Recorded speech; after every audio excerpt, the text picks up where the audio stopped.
Hi, everyone. This is Nate from TeachingBud, and I'd like to share a topic with you that I've had on my mind for a while. I call it the THC trap, and I say that higher isn't always better. Let me ask, what is the THC trap? What am I talking about? One, it undervalues good quality cannabis. There are a lot of strains out there that don't have high THC, and by focusing on high THC, you'll miss a lot of what our favorite plant has to offer. Another is producers of bad quality products are taking advantage of consumer and buyers alike.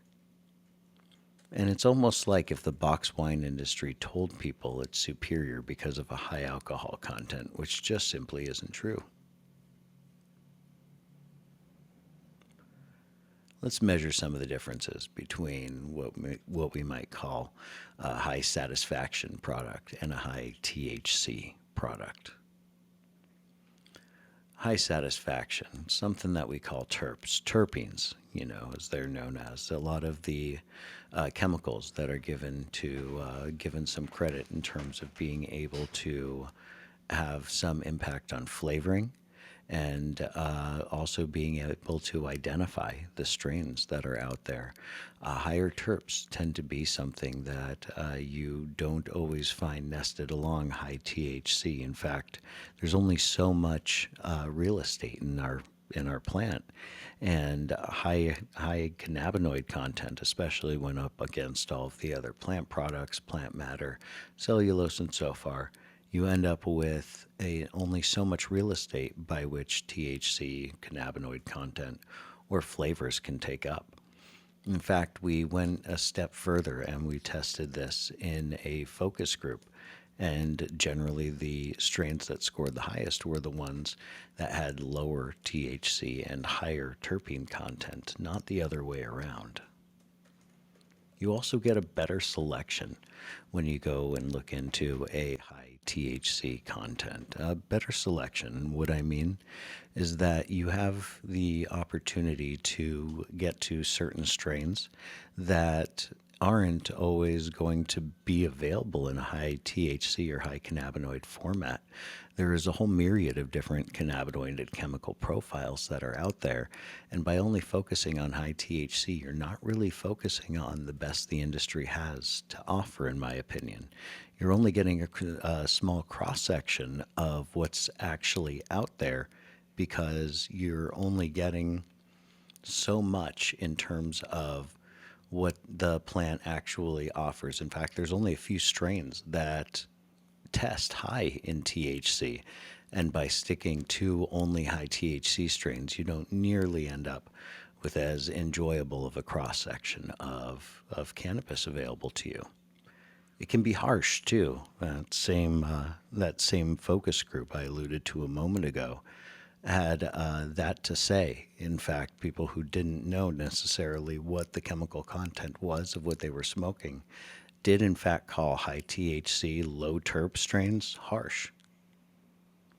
I also think that there's a concern with less flavor, or to show a little case study, there's a strain called GMO that is out there, and some people really like it, but generally speaking, if a farm was to grow only GMO, they would have a really hard time selling it all, which is weird because it has amongst the highest, most consistently highest THC numbers that you'll run across. And what is the evidence there? And I think that's a very clear indication that high THC isn't everything. In fact, if it was, that's the only strain you'd see out there because its numbers are high as ever. But most people prefer different flavors or a greater variance in flavors, and they end up going for, believe it or not this strain that is guaranteed high in THC. What else are we confusing when hyper-focusing on high THC? Let's say you have a bunch of different buds, but they're all coming from the same batch, same strain, same farm. And all of these different buds, they're all organic products. That means that as organic products, they're all going to have different numbers associated with them. In fact, how weird would that be if everything had the same number, the same chemical content? That's not really how biology or science really works. In fact, they're all going to be generally different numbers. And sometimes, even in this batch that may show 21% for the sake of its overall content, that's really just an average.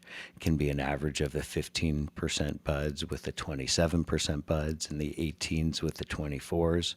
And in fact, in this 21% average batch, there may be very few 21% buds actually in it. Now, let's say they get sorted into separate containers and distributed across the whole spectrum of dispensaries and get picked up by all sorts of different consumers. Did each consumer receive an identical bud? No, they did not. Is that a failing of the system itself? Or is it the nature of purchasing an organic product? High THC and high quality are different things. There are better ways to measure quality because most cannabis strains, even high quality ones, are not high in THC. Ever notice how the connoisseur crowd for things like live rosin isn't the least bit concerned with potency?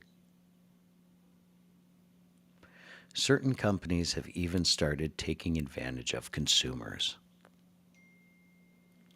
Check out these examples that I've run into in the market.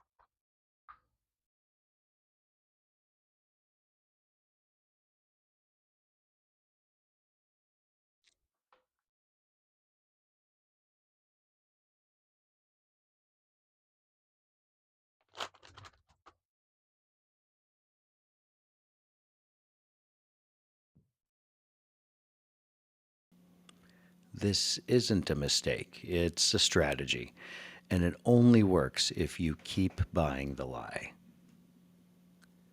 Be smart.